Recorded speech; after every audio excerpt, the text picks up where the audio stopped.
भारत माता की, भारत माता की, भारत माता की, भारत माता की। जय श्री राम, जय श्री राम। అందరికీ నమస్కారం। భారతీయ జనతా యువ మోర్చా ఆధ్వర్యంలో దేశవ్యాప్తంగా కూడా హర్ ఘర్ తిరంగా ఈ పండుగను చాలా ఘనంగా జరుపుకుంటున్నాం వారం రోజుల నుంచి। దానిలో భాగంగానే కరీంనగర్ లో కూడా యువ మోర్చా జిల్లా అధ్యక్షుడు సోదరుడు సంపత్ గారి ఆధ్వర్యంలో ఈరోజు ఈ కార్యక్రమాన్ని వాళ్ళ టీం మొత్తం కూడా ఈరోజు బ్రహ్మాండంగా ఇలా ఇంత పెద్ద ఎత్తున నిర్వహించడం జరిగింది। ఒక్కసారి ఇక్కడికి వచ్చినట్టు మనందరం కూడా ఆలోచించాలి।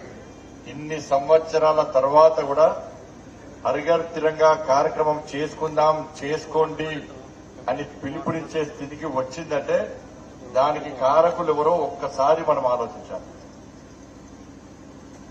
వాస్తవానికి ఎవరి పిలుపు అవసరం లేకుండా ఎవరికి వారు ప్రతి భారతీయుడి వల్ల వాళ్ళ ఇంటిపైన ఆ మువ్వన్నెల జెండా ఎగిరేసుకునే పరిస్థితి దేశంలో ఉండాల్సి ఉండే।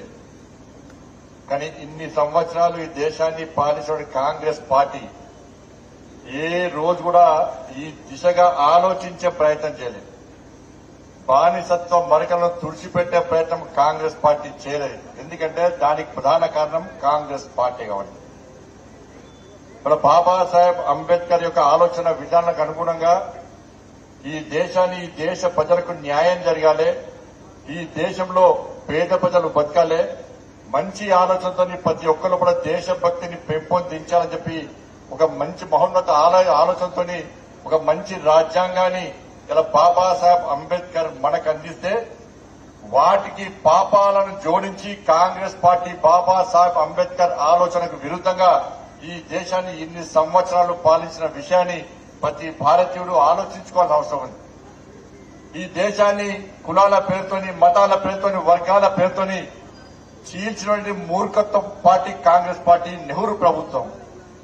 ఆ రోజు లక్షలాది మంది అలా ప్రాణత్యాగం చేసిన దేశ విభజన సమయంలో కోట్లాది మంది నిరాశ్రయులై ఇవాళ అధోగతి పాలైన విషయాన్ని ఒక్కసారి మనం గుర్తించాలి। దీనికి ప్రధాన కారణం ఏంటంటే ఇన్ని సంవత్సరాలు దేశాన్ని పాలించిన కాంగ్రెస్ పార్టీ యొక్క మైనార్టీ సంతుష్టీకరణ విధానాల వల్లనే ఈ దేశంలో ఇవాళ ఎవరు రెచ్చిపోతున్నారో ఒక్కసారి ఆలోచించాల్సిన అవసరం ఉంది।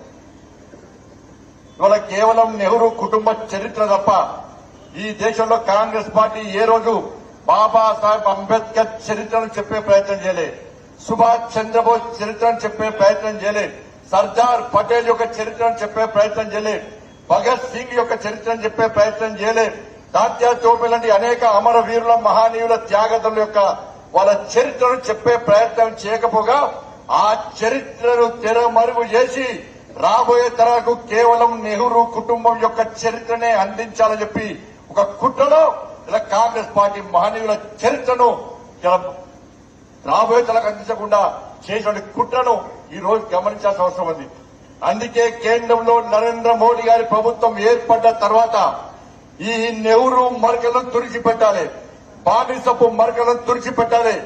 ఏది నిజమైన చరిత్ర, ఎవరు ఈ దేశం కోసం త్యాగం చేసిరు, ఎవరు ఈ దేశాన్ని శక్తివంతమైన భారతదేశ నిర్మాణంగా చేయాలని చెప్పి వాళ్ళ ప్రాణాలను ఈ దేశం కోసం అర్పించారో ఆ త్యాగధనుల చరిత్రను తెరమరుగు చేయకుండా రాబోయే తరాలకు అందించాలని చెప్పి ఒక మహా లక్ష్యంతో ఇలా నరేంద్ర మోడీ గారి యొక్క పిలుపు మేరకు ఈ రోజు భారతీయ జనతా పార్టీ దేశవ్యాప్తంగా ప్రజల లోపల ఆలోచన కలిగించి ప్రతి భారతీయుడు వాళ్ళ ఇంటి మీద 15th ఆగస్టు వరకు ఇవాళ మువ్వన్నెల జెండా ఎగిరించాలని చెప్పి ఒక పిలుపునివ్వడంతో ఇది దేశవ్యాప్తంగా ఈ కార్యక్రమం నిర్వహిస్తున్నాం।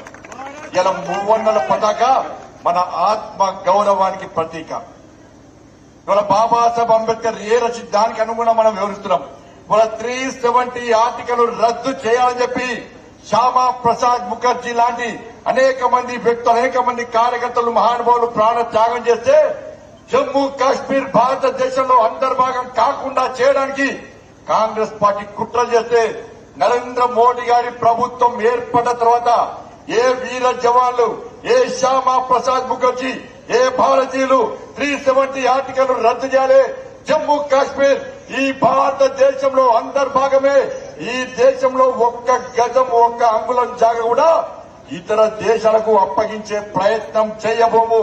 దానికోసం త్యాగం చేసిన అమరవీరుల లక్ష్యాలను మేము మరచిపోవని భావించినటువంటి నరేంద్ర మోడీ గారు ప్రభుత్వం ఏర్పడ్డ తర్వాత 370 ఆర్టికల్ రద్దు చేసిన విషయాన్ని ప్రతి భారతీయుడు గమనించాలని గుర్తించాల్సిన అవసరం ఉంది.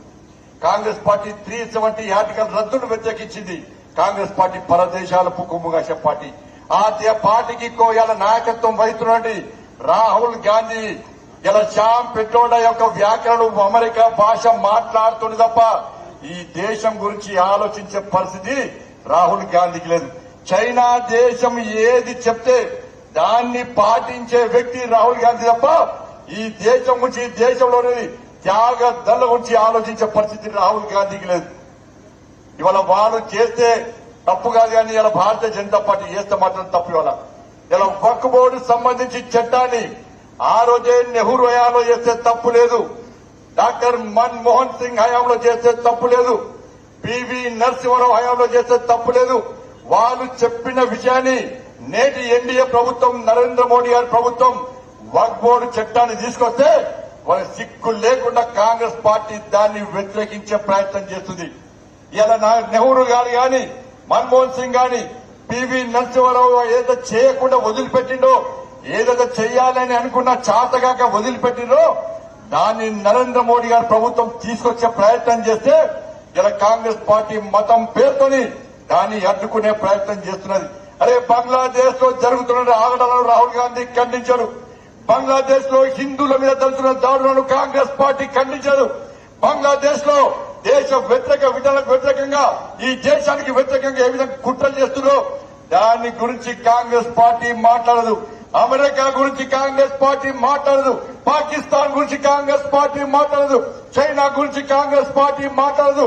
కానీ భారతదేశం గురించి ఈ దేశాన్ని రక్షించడానికి ప్రపంచంలో భారతదేశాన్ని అగ్రస్థానంలో నిలపాలని చెప్పి 24 గంటలు కష్టపడి పనిచేస్తున్నా నరేంద్ర మోడీ గారిని విమర్శించడమే పనిగా ఇలా కాంగ్రెస్ పార్టీ రాహుల్ గాంధీ వ్యవహరిస్తున్న విధానాన్ని ఒక్కసారి ఆలోచించాల్సిన అవసరం ఉంది.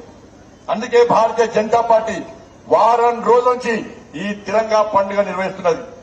ప్రతి ఇంటి మీద జాతీయ జెండా ఎగిరేయడం, ఇలా బానిసపు మరకలు తుడిచిపెట్టడానికి ఎవరు నిజమైన త్యాగదనులు, ఎవరు ఈ దేశం కోసం ప్రాణాలు అర్పించారో వాళ్ళ చరిత్రను తెరమరు కాకుండా సెమినార్ల పేరుతోని సదస్సులు నిర్వహించడం, దాంతో పాటు తిరంగా యాత్రలు నిర్వహించడం ద్వారా ఈ దేశంలో మరొక్కసారి ఒక మంచి దేశభక్తి వాతావరణాన్ని ఇలా కల్పించాలని చెప్పి ఒక ఉద్దేశంతో మాత్రమే ఈ కార్యక్రమం చేస్తున్నాం. ఏ జెండా లేవు, ఏ ఎజెండా లేవు. మన చేతిలో ఉన్నది త్రివర్ణ పతాకం. ఆ జెండా కోసం పనిచేస్తాం. ఆ జెండాని ఎక్కడైనా ఎగరడానికి పనిచేస్తాం తప్ప దీనిలో రాజకీయ ఎజెండా లేదన్న విషయాన్ని ఒక్కసారి మనం గుర్తుంచుకోవాల్సిన అవసరం ఉంది.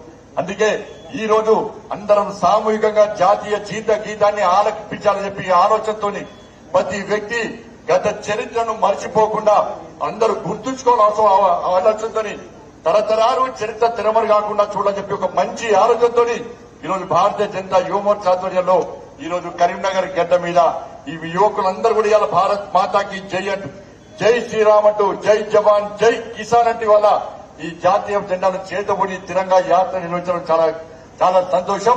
ఇలా సరిహద్దులో జవాన్లు ఈ జాతీయ జెండా కోసం ఇలా పనిచేస్తున్నారు. ఇలా చాలా మంది మాట్లాడు జాతీయ జెండాను ఎగిరేస్తేంది, జాతీయ జెండాను పట్టుకుంటేది, పట్టుకోకుంటేది చెప్పండి. ఈ ఆలోచన ఉన్నవాడు ఎవ్వరు కూడా భారతీయుడు కాదు. వాళ్ళ జాతీయ జెండా కోసం ఇలా సరిహద్దులో అనేక మంది వీర జవాన్లు ఇలా త్యాగాలు చేస్తున్నారు. ఇలా గతంలో చరిత్ర వేరు, నరేంద్ర మోడీ గారి ప్రభుత్వం వచ్చినాక చరిత్ర వేరు. గతంలో సరిహద్దులో కాంగ్రెస్ పార్టీ పాలనలో ఎవడో వచ్చి ఇతర దేశస్తులు వచ్చి మన జవాన్ల మీద దాడులు చేస్తే, మన జవాన్లను చంపే ప్రయత్నం చేస్తే, నా జవాన్ల మీద దాడులు చేసే ప్రయత్నం చేస్తే పైనుంచి ఆదేశాలు వచ్చే వరకు కూడా మనం ఆలోచించే పరిస్థితి. కానీ నరేంద్ర మోడీ గారి ప్రభుత్వం వచ్చిన తర్వాత ఏ జవాను వైపు ఎవడైనా పరాయి దేశస్తుడు మిలిటెంట్స్ కళ్ళెత్తి చూపితే ఇలాంటి ఆదేశాలు లేకుండా బుల్లెట్ల వర్షం కురిపించే స్వేచ్ఛ మన నరేంద్ర మోడీ గారి ప్రభుత్వం ఇచ్చిన విషయాన్ని ఒక్కసారి గుర్తుంచుకోవాల్సిన అవసరం ఉంది. అటువంటి మహానుభావుడు నరేంద్ర మోడీ గారు. కాబట్టి మనందరం కూడా ఈరోజు ఇంత పెద్ద ఎత్తున పండుగ వాతావరణంలో, ఒక దేశభక్తియుత వాతావరణంలో ఈ కార్యక్రమాన్ని నిర్వహించుకోవడం చాలా సంతోషం. ఇది కేవలం ఈ ఒక్క రోజుకే పరిమితం కాకుండా నిరంతరం మనం ఇదే భావాజాలంతో ఇదే భావజాలంతో మన నిత్య జీవితం గడపాలని చెప్పి మీ అందరికీ విజ్ఞప్తి చేస్తూ ఇక్కడ చాలా మంది యువకులు వచ్చారు. ఇవాళ తెలంగాణ రాష్ట్రంలోని ప్రతి యువకుడికి అప్పీల్ చేస్తున్నాం, యువతులకు అప్పీల్ చేస్తున్నాం, ప్రతి వ్యక్తికి అప్పీల్ చేస్తున్నాం. మీ ఫేస్బుక్ డీపీ గాని, ఇలా ట్విట్టర్ హ్యాండిల్లో గాని, లేకుంటే ఇన్స్టాగ్రామ్ లో గాని, వాట్సాప్ లో గాని మీ డీపీలు మొత్తం 15th ఆగస్టు ఎప్పటికైనా కూడా ఇలా దేశ భక్తుల ఫోటోలు పెట్టుకోండి, జాతీయ జెండా ఫోటో పెట్టుకోండి, హరిఘర్ తిరంగా పేరుతోని మీ డీపీలలో పెట్టుకొని మీ దేశభక్తిని చాటండి. 15th ఆగస్టు రోజు ప్రతి ఒక్కరు కూడా మన ఇంటి మీద జాతీయ జెండా మన కుటుంబ సభ్యులతో పిల్ల పాపలతో ఎగరేయాలి. మనం తీసుకున్న ఫోటోను మన డీపీలో సోషల్ మీడియాలో ప్రచారం చేసి 10 మందికి మనం చెప్పే ప్రయత్నం చేయాలి. ఇక్కడున్న తమ్ముళ్ళందరూ కూడా ఒక్కొక్కరు కనీసం 100 మందికి ఫోన్ చేయండి. 15th ఆగస్టు రోజు జెండా మీ ఇంటి మీద జెండా ఎగిరేని, మీ దేశభక్తిని చాటని చెప్పి ఇక్కడున్న తమ్ముళ్ళు ఒక్కొక్కరు 100 మందికి ఫోన్ చేయండి. కనీసం ఒక 100 మందికి ఎస్ఎంఎస్ పంపండి. నేను నా ఇంటి మీద జాతీయ జెండా ఎగిరేస్తున్నా, ఈ బానిస సంఖ్యలకు చరమ గీతం పాడాలి, నిజమైన చరిత్రను మనం తెలుసుకోవాలి, హరిఘర్ తిరంగా నిర్వహించుకోవాలని చెప్పి ప్రతి ఒక్క తమ్ముడు కనీసం 100 మందికి ఎస్ఎంఎస్ చేసే ప్రయత్నం చేయండి.